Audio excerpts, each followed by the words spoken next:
आइसोइटस जिसे मोनोकोटिलिडन्स थ्योरी कहते हैं, कोनिफेरस जिसे एमेंटिफेरी थ्योरी कहते हैं, नीटल्स जिसे एंजियोस्पर्म थ्योरी बोलते हैं, एंथ्रोस्ट्रोबिलस जिसे बेनिटाइटिलियन थ्योरी कहते हैं, कैटोनियलिन थ्योरी भी मैंने आपके साथ लास्ट लेक्चर में डिस्कस की थी। आज हम बात करेंगे स्टैचोस्पोरी phyllospermy theory. Stachyospory phyllospermy theory के बारे में आज हम बात करेंगे। इस थ्योरी के बाद pteridosperm theory, pentoxylales theory and durian theory.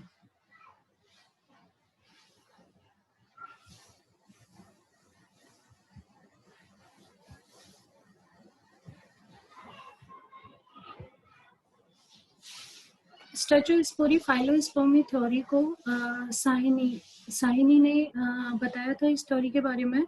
On the basis of difference on ovule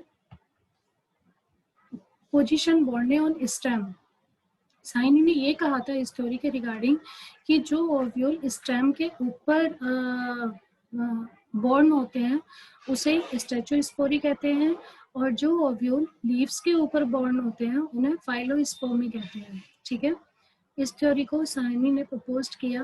उन्होंने ये कहा, डिफरेंस देखे, उन्होंने ओव्यूल के बिहाफ पे डिफरेंसेस देखे। उस ओव्यूल के बिहाफ के डिफरेंसेस पे उन्होंने ये बताया कि जो ओव्यूल स्टेम के ऊपर जन्म लेते हैं उन्हें स्टैचोस्पोरी कहते हैं, और जो ओव्यूल फाइलोस्पर्मी के ऊपर बॉर्न होते हैं उन्हें फाइलोस्पर्मी कहते हैं। लीव्स के ऊपर बॉर्न होते हैं उन्हें फाइलोस्पर्मी कहते हैं। ठीक है, according to this theory most of the dicotyledons were through to have ovule enclosed in foliar carpel. इस थ्योरी के अकॉर्डिंग जो डाइकोटिलिडन्स होते हैं, डाइकोटिलिडन्स के जो कार्पल होते हैं वो लीव्स के जैसे स्ट्रक्चर से सराउंडेड रहते हैं। ठीक है, while the monochlamydeae and most of the monocotyledons, जबकि जो मोनोक्लेमाइडी या मोनोकोटिलिडन्स में क्या होता है कि वर कंसिडर्ड हैव मेगास्पोरेंजिया, उसमें मेगास्पोरेंजिया प्रेजेंट होता है प्रोटेक्टेड बाय स्टेराइल ऑर्गन, जो कि स्टेराइल ऑर्गन से प्रोटेक्ट रहता है। इस वाली स्लाइड को मैं फिर से रिपीट कर देती हूँ।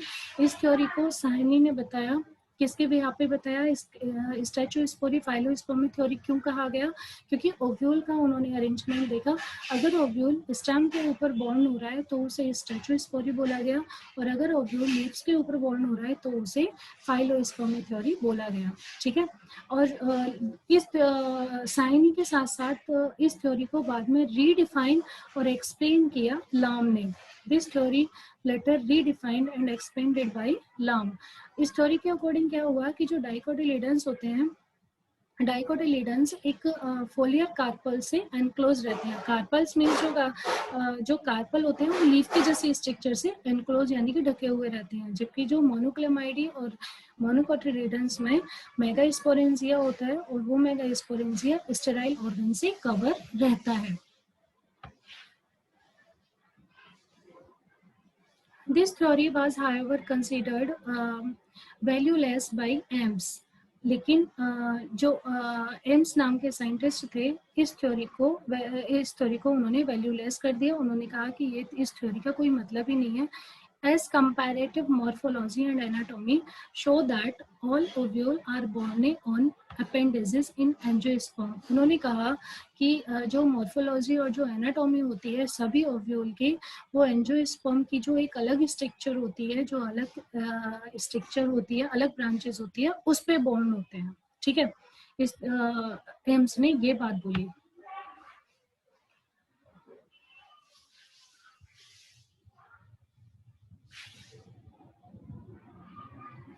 टेरिडोस्पर्म जैसे सीड फंड बोलते हैं, pteridosperm has been considered as ancestors of angiosperm.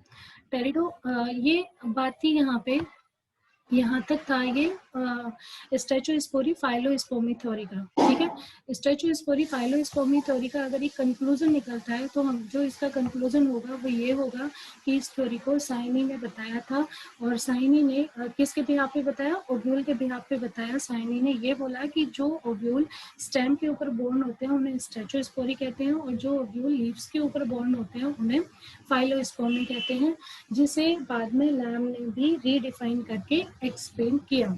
ठीक है, एक्सपेंडेड बाय लाम।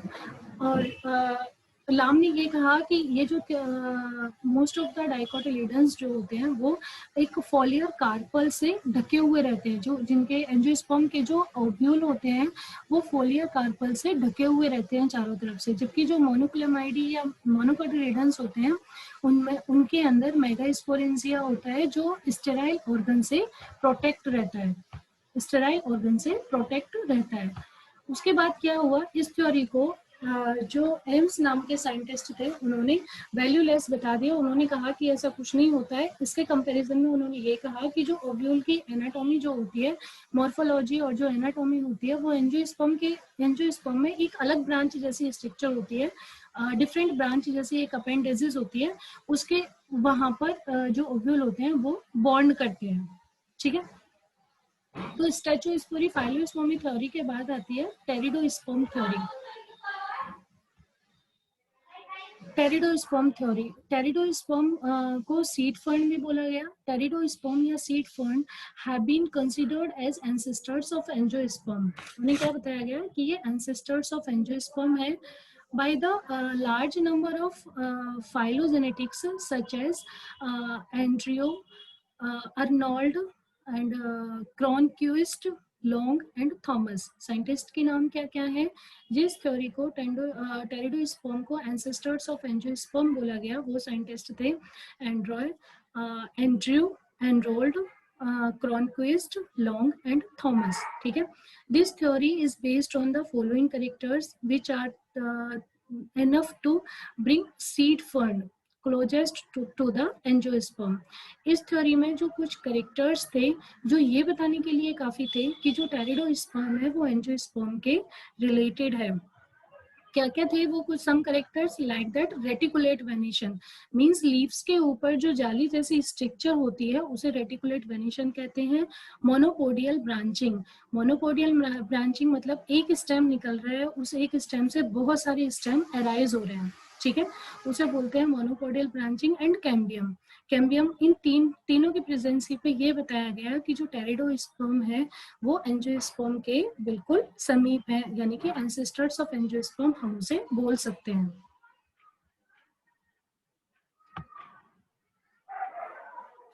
Origin of sepals from leaves and petals from sepals and stamen। sepals जो originate होते हैं हुए हैं वो leaves से originate हुए हैं, leaves petals हुए हैं sepals से और stamen से। and therefore there is possibility of evolution of a flower in angiosperm from cones or cone like structure of gymnosperm। इसी तरीके से जो फ्लावर का इवोल्यूशन हुआ है, जो फ्लावर ओरिजिनेट हुए हैं वो कॉर्न की जैसी जो स्ट्रक्चर है जिम्नोस्पर्म वहां से ओरिजिनेट हुए हैं। Mega and microsporophyll are borne on the same plant. Second character क्या था? जो मेगा और माइक्रोस्पोरोफिल थे वो सेम प्लांट पर बॉर्न करते हैं, but they are not arrange in define strobili, लेकिन एक प्रॉपर स्ट्रोबलाई में अरेंज नहीं होते। Similarities of the seed structure and existence one or more ovule subtended by a cupule। जो सीड स्ट्रक्चर की सिमिलैरिटीज देखी थी ये उसकी एग्जिस्टेंस देखी थी, एक या एक से ज्यादा ओव्यूल में एक कप्यूल के जैसी थी। The angiosperm carpels is regarded as derived from the dorsiventral bivalved pteridosperm copule by Long। Angiosperm का जो कार्पल जो एंजियोस्पर्म की कार्पल की स्ट्रक्चर थी वो डेराइव हुई थी dorsiventral bilobed pteridosperm cupule by long. Similarities in the morphological nature of the megasporangium, megasporangium के जैसी जो मेगास्पोरेंजियम या न्यूसेलस या स्टेबलाइज बाय हॉफमियस्टर, जो सिमिलैरिटीज देखी गई मॉर्फोलॉजी मतलब मेगास्पोरेंजियम की नेचर न्यूसेलस में सिमिलैरिटीज देखी गई, उसके भी यहाँ पे बोला गया है कि ये pteridosperm is the ancestors of angiosperm. Development of triploid endosperm, triploid endosperm का development and extreme reduction of female gametophyte, female gametophyte का एक्सट्रीम तरीके से रिडक्शन भी ये शो करता था कि ये एंजियोस्पर्म के एंसेस्टर्स हैं। Some primitive angiosperm lack vessels. कुछ primitive angiosperm में vessels present नहीं होती secondary bud में. और features also found in seed fern. ये features seed fern में भी पाया जाता था. The reproductive branch in Glassopteris. टेरिडोस्पर्म एक टेरिडोस्पर्म का एक ग्लासोप्टेरिस है जिसकी जो रिप्रोडक्टिव ब्रांच होती है वो जो एंजियोस्पर्म के डाइचेप्टिलम के जैसी होती है. डाइचेप्टिलम प्लांट एंजियोस्पर्म में उसके जैसी होती है. किसकी? ग्लासोप्टेरिस की रिप्रोडक्टिव ब्रांच. ग्लासोप्टेरिस की जो लीव्स होती हैं वो ubiquitously present in Pinnae Silurian to Triassic rock of Australia, Africa, South America and Antarctica and Indian Peninsula. ठीक है, जो इन स्थानों पर पाए जा रही हैं, इन स्थानों के जैसी जो प्लांट्स की स्ट्रक्चर थी उसके जैसी थी. which lead geologists to the conclusion that these content had once formed a continuous landmass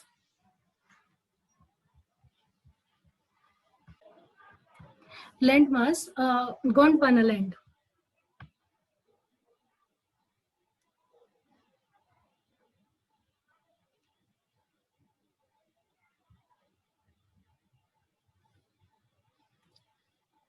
ग्लेसोप्टेरिस reconstructed form में थे जैसे कि शर्ब और large tree and a diversity of their reproductive structure suggest that they constituent a species rich group with a great number of species. Glossopteris leaves are tongue shape. इनकी shape कैसी थी? टंग के जैसी थी. commonly which an entire margin, जिसमें ऊपर से लेके नीचे तक मार्जिन था, जैसे लाइन होती है एक बीच में. they have distinct midrib and reticulate venation. midrib और reticulate venation था adjacent to midrib. दिखा देती हूँ, सामने इसका स्ट्रक्चर है इस बार. ये टंग शेप की लीफ दिखाई दे रही है आपको सेकंड वन में. ये टंग शेप जैसी स्ट्रक्चर थी जो कि एक लाइनिंग सीधी खिंची हुई है इसमें बीच में. ये मिडरिब है. रेटिकुलेट वेनिशन साइड में आपको एक जाली, दोनों साइड में जाली की जैसी स्ट्रक्चर है. ये रेटिकुलेट वेनिशन है इसमें.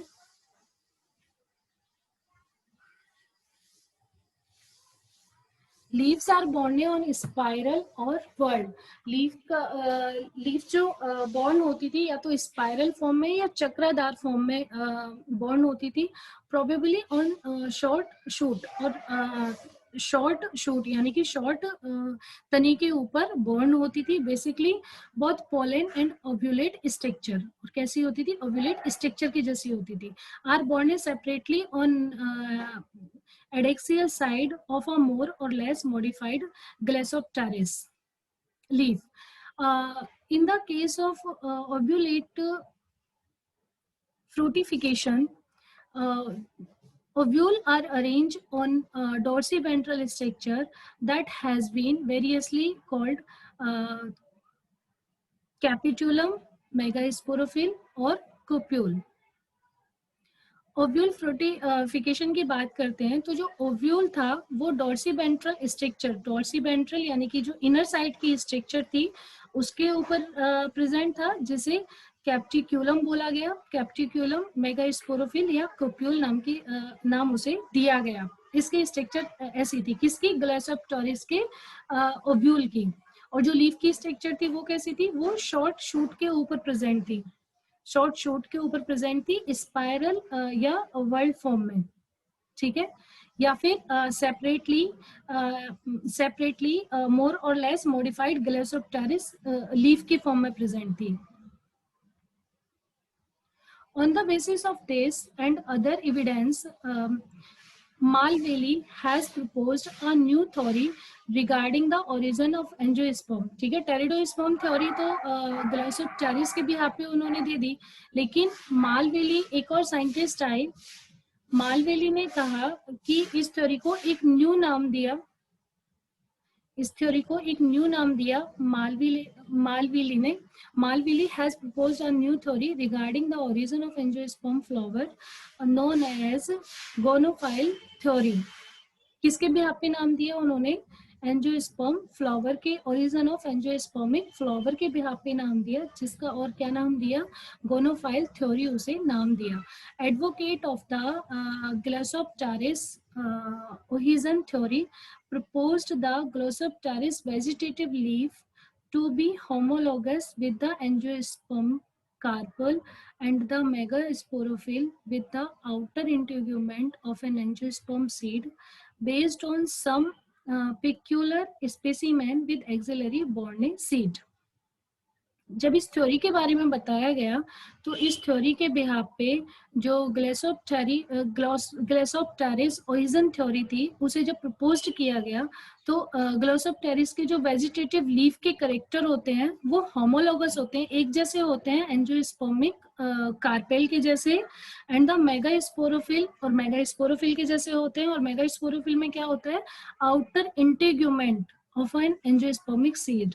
और किसके बिहाफ पर होते हैं? ये based on some peculiar specimen with axillary bonding seed के जैसे होते हैं.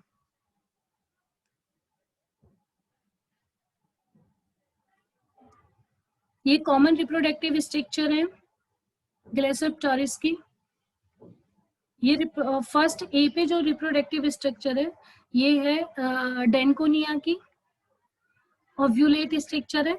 सेकेंड स्ट्रक्चर है स्क्यूटम की जो ओव्यूलेट है. थर्ड स्ट्रक्चर है डाइकिटोटेरिडोस्पर्म की, ये भी ओव्यूलेट स्ट्रक्चर है. फोर्थ यानी कि डी स्ट्रक्चर है लेडिटेनिया की, और ई स्ट्रक्चर है इराटोनिया की.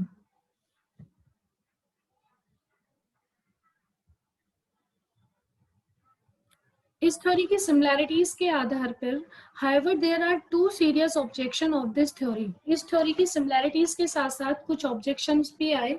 उस ऑब्जेक्शन में जो पहला ऑब्जेक्शन था वो ये था कि जो जाइलम का जो टेरिडोस्पर्म में जो जाइलम एलिमेंट प्रेजेंट थे, स्केलरी फॉर्म में जो टेरिडोस्पर्म में जाइलम एलिमेंट थे वो एब्सेंट थे, जबकि ये जो एंजियोस्पर्म के स्टेम में जो जाइलम एलिमेंट होते हैं स्केलरी फॉर्म में वो प्रेजेंट होते हैं, विच अकर इन एंजियोस्पर्म.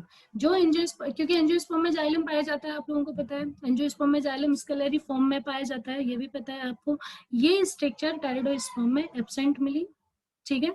दूसरा एक मेन जो ऑब्जेक्शन आया वो ये आया, no satisfactory explanation for cupule. Cupule का कोई भी सेटिस्फाइड एक्सप्लेनेशन नहीं था इसमें as an equivalent of capillary wall in case of multi ovule cupule. जो एंजियोस्पर्म के ओव्यूलेट कप्यूल का स्ट्रक्चर था वैसा कुछ भी सेटिस्फाइड वाला कप्यूल को एक्सप्लेन करने जैसा कुछ इसमें नहीं मिला टेरिडोस्पर्म में.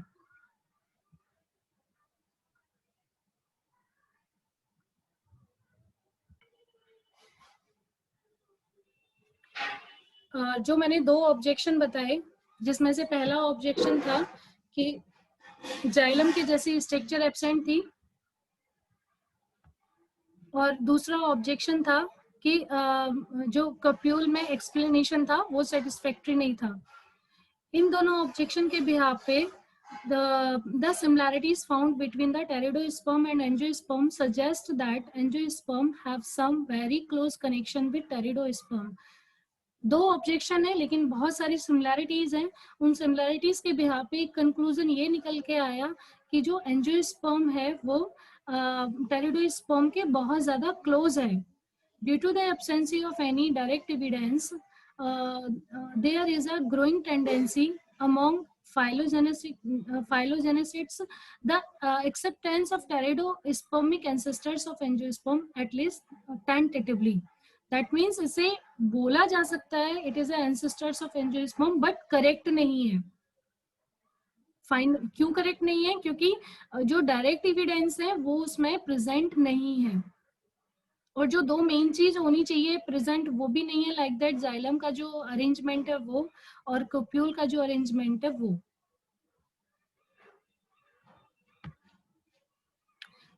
थर्ड थ्योरी है आपकी पेंटोजाइलेस थ्योरी, जो आज मैंने अभी 3 थ्योरी बताई है, 2 थ्योरी बता चुकी हूँ मैं, ये थर्ड थ्योरी चल रही है, पेंटोजाइलेस theory.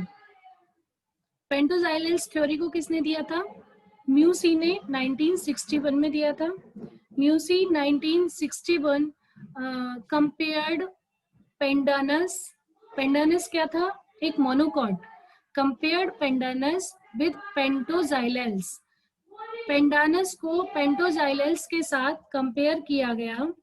A group of fossil टेरिडोस्पर्म, जो कि क्या है? पेंटोजाइलेल्स क्या है? A group of fossil pteridophyta, pteridophyta का फॉसिल ग्रुप है।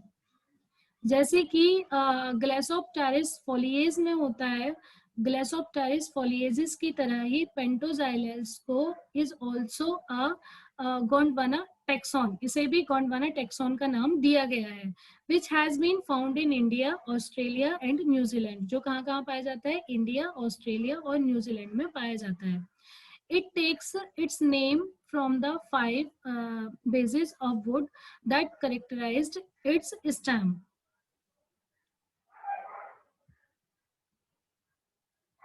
Pentoxylon first appeared in the latter part of the Paleozoic, but its greatest diversity and abundance appear to be in the Jurassic. Continue into the early Cretaceous. Pentoxylons has a distinct short, shoot long, shoot morphology. पेंटोजाइलेंस जो थे वो Palaeozoic के last के भाग में appear हुए, लेकिन जो इनकी ग्रेटेस्ट डाइवर्सिटी और इनकी जो प्रेजेंसी थी वो जूरासिक युग में देखी गई। कंटिन्यू इनटू अर्ली क्रेटेशियस, जो कि कंटिन्यू हुई अर्लियर क्रेटेशियस में। पेंटोजाइलेंस हैज अ डिफरेंट या distinct short, shoot long, shoot morphology. इसमें क्या क्या चीज अलग थी? शॉर्ट शूट यानी कि छोटा तना, और जो लॉन्ग तना की मॉर्फोलॉजी थी वो अलग अलग थी। स्टेम, स्टेम जो थे वो यूस्टैलिक थे। यूस्टैलिक मतलब जो वेस्कुलर बंडल में एक या एक से ज्यादा रिंग प्रेजेंट होती है, जिसमें सेंटर में पिथ प्रेजेंट होता है। Histolytic stem present थे with secondary wood developing in 5 और 6 वेजेस, जिसमें जो सेकेंडरी वुड का जो डेवलपमेंट होता था, जो वेजेस मतलब की जो रिंग होती हैं 5 और 6 रिंग के साथ था, अराउंड अ मिसर्च प्राइमरी जाइलम स्ट्रैंड, और उनमें क्या था? प्राइमरी जाइलम स्ट्रैंड प्रेजेंट था।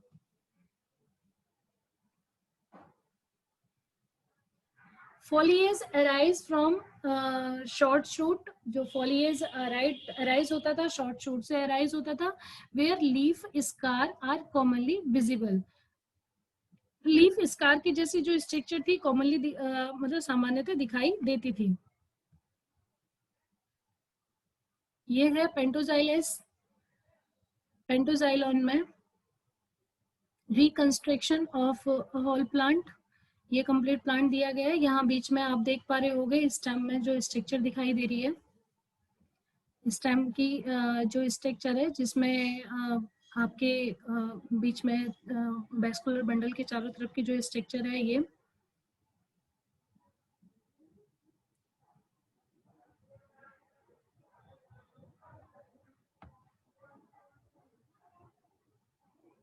Foliage around arises from short shoot where leaf scar are commonly visible. Leaves are long and narrow with prominent midrib and secondary veins arise at right angle to it and continue. ठीक है, leaves कैसी थी? Long and narrow. Leaves देखो long and narrow दिखाई दे रही हैं।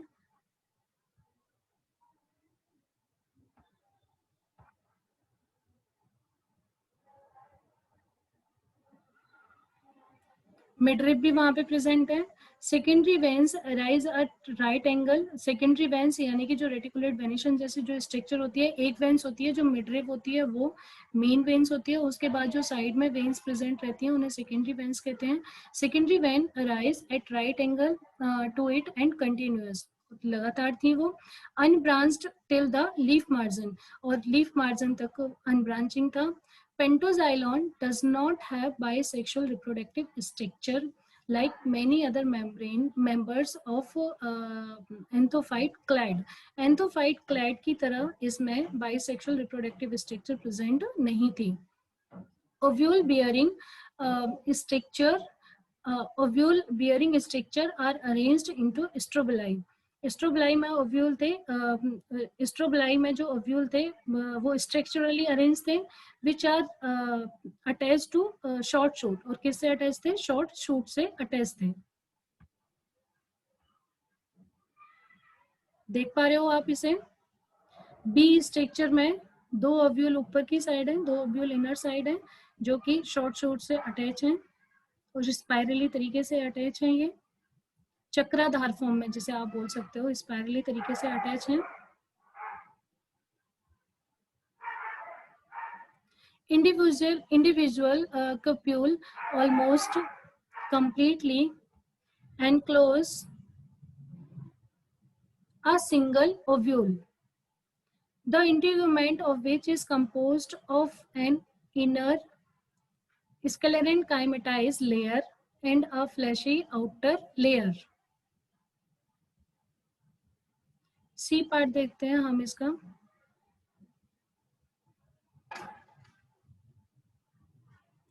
सी part में section of ovule cone is longitudinal section। C जहाँ पे इंडिकेट किया हुआ है, सी पार्ट में जो सी लिखा हुआ है जहाँ पे, दैट इज सी रिप्रेजेंट कर रहा है कोप्यूल को, आई रिप्रेजेंट कर रहा है इंटीग्यूमेंट को, एन रिप्रेजेंट कर रहा है न्यूसेलस को, एम रिप्रेजेंट कर रहा है मेगा गेमिटोफाइट को। मेगा गेमिटोफाइट को एम रिप्रेजेंट कर रहा है। आपको सी पार्ट में स्ट्रक्चर इजीली दिखाई दे रही होगी।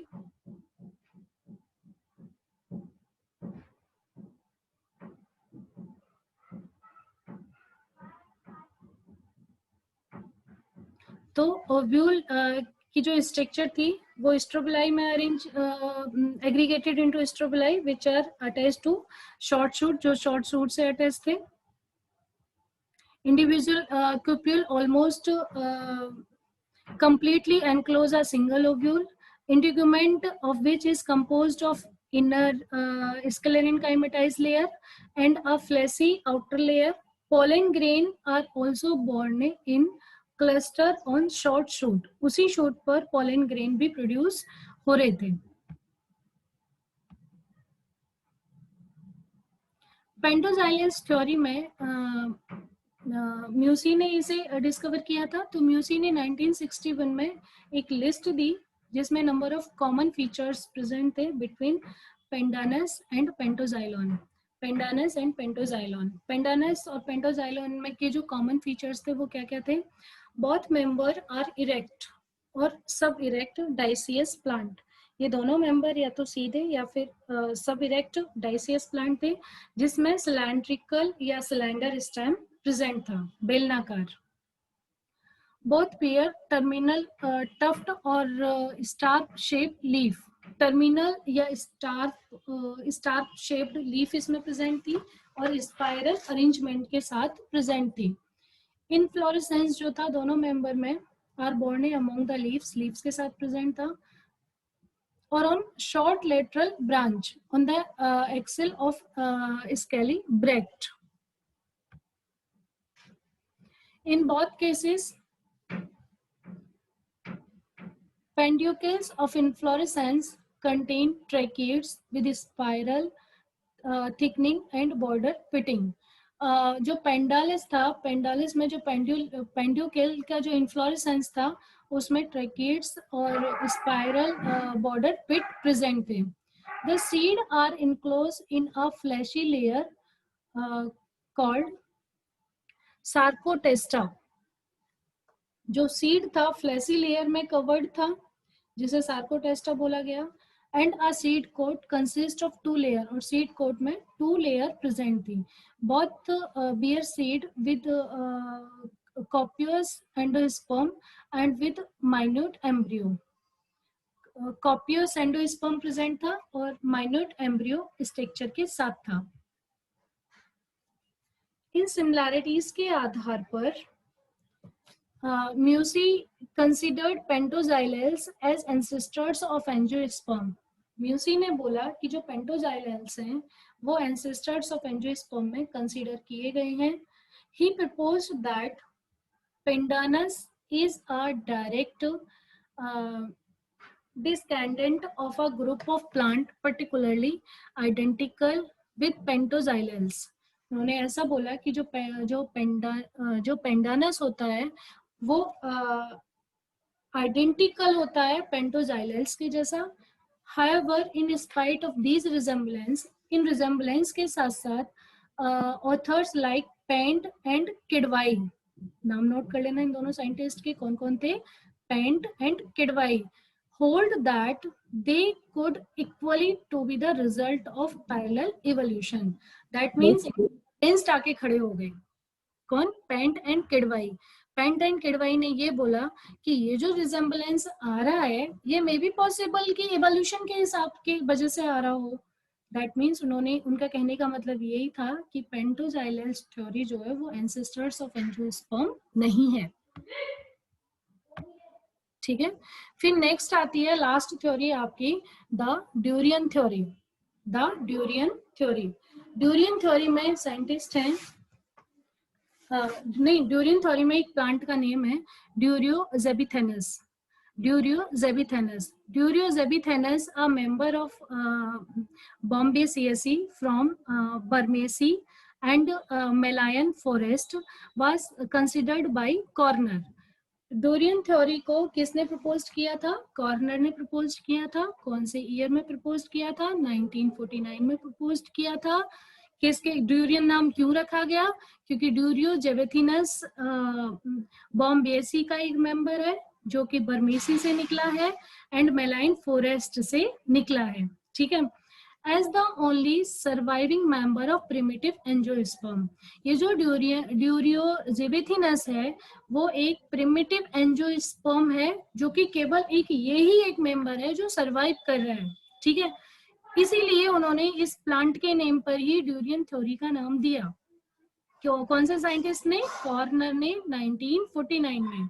This theory is named after the name of genus Durio zibethinus is a cauliflorous tree. कैसा ट्री है वो? काउलीफ्लोरस ट्री है। काउलीफ्लोरस कौन सा ट्री होता है? जिसमें फ्लावर और फ्रूट एक ही स्टेम से अराइज होते हैं। काउलीफ्लोरस कौन सा ट्री होता है?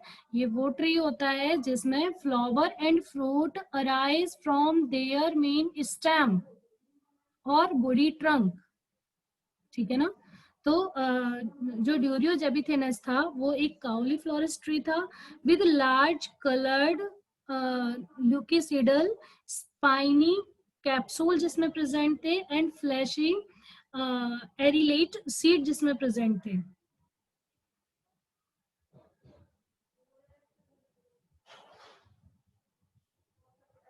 ये देखो, कॉर्नर का जो रिकंस्ट्रक्शन था उनको ancestral angiosperm according to durian theory, ancestor pachycaulous spinous flowering plant with terminal flower and fruit.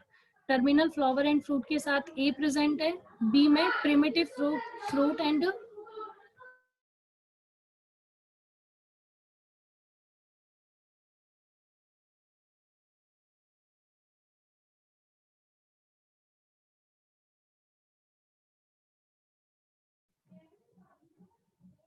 इसके बी पार्ट में primitive fruit with spinous ऑरिलेट ports present है। सी पार्ट में फ्रूट एंड फ्लावर ऑफ ड्यूरियो। ठीक है, ये तीनों चीज यहाँ पे प्रेजेंट है। वापस चलते हैं ड्यूरियन थ्योरी के मेन पेज पर।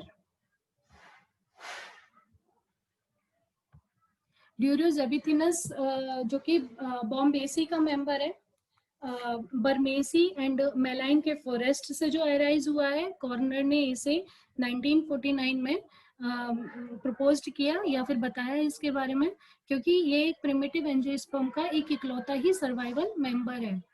इसका नाम जो after the name of genus Durio zibethinus is a cauliferous tree with large coloured loculicidal spiny capsule इसमें प्रेजेंट रहता है, and fleshy arillate seed, fleshy arillate seed इसमें प्रेजेंट रहता है। एरिलेट, एरिल का मीन्स भी फ्लैशी ही है, तो फ्लैशी सीड इसमें प्रेजेंट था।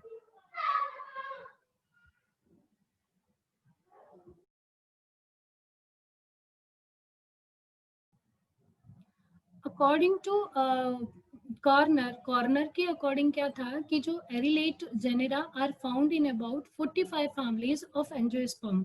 एरिलेट जेनेरा, एरिल माने फ्लैशी सीड, जो फ्लैशी सीड जैसे जो जेनेरा थे वो 45 फैमिलीज जो एंजियोस्पर्म थी उसमें पाए जाते थे।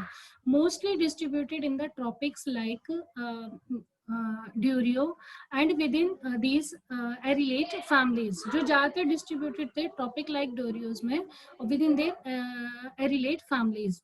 A reduction series can be traced from genera with arylate fruit to genera having fruit of other type. इस थ्योरी के आधार पर कुछ सिमिलैरिटीज निकल के आई।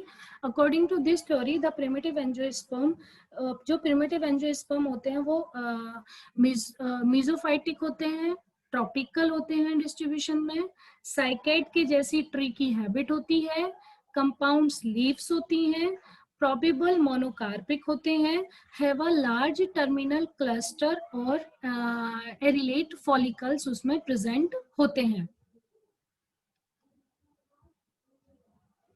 The theory was, however, being strongly criticized by a number of morphologists, including Fizzy, Parkin, Metcalfe, and Ames. लेकिन बाद में ट्यूरियन थ्योरी को कॉर्नर ने प्रपोज किया और कहा कि it is the ancestors of angiosperm because it have a primitive characters of angiosperm. इसलिए उन्होंने बोला कि एक प्रिमिटिव एंजियोस्पर्म इसलिए है क्योंकि जो दो फॉरेस्ट से, वहां दो फॉरेस्ट के नाम मैंने अभी आपको फर्स्ट में बताया, वहां से केवल एक डोरियन ही एक प्लांट है जो बचा है और जो आगे इवोल्यूट हुआ है, ठीक है। लेकिन बाद में उसने सिमिलैरिटीज भी दी, अपने सबूत भी दिए कि इस बिहाफ पे हम इसे एंसेस्टर्स ऑफ एंजियोस्पर्म कहते हैं। लेकिन जो साइंटिस्ट थे Fiji, Parkin, Metcalfe and Eames, इन साइंटिस्ट ने इसे कहा कि नहीं, ये एंसेस्टर्स ऑफ एंजियोस्पर्म नहीं है, क्योंकि कुछ मॉर्फोलॉजिकल कैरेक्टर्स जो थे वो उनके साथ मिलते नहीं थे, ठीक है। जो नंबर ऑफ मॉर्फोलॉजिस्ट जो जिन्होंने मॉर्फोलॉजी पे काम किया, प्लांट की मॉर्फोलॉजी पे काम किया, उन्होंने उस प्लांट के अंदर की जो सिमिलैरिटीज थी उन्हें सिमिलैरिटीज के साथ साथ जो डिससिमिलैरिटीज थी इस प्लांट में, उसके बारे में इन्होंने फिजी ने, पार्किन ने, मेटाकेल्फी ने एंड एम्स ने बताया।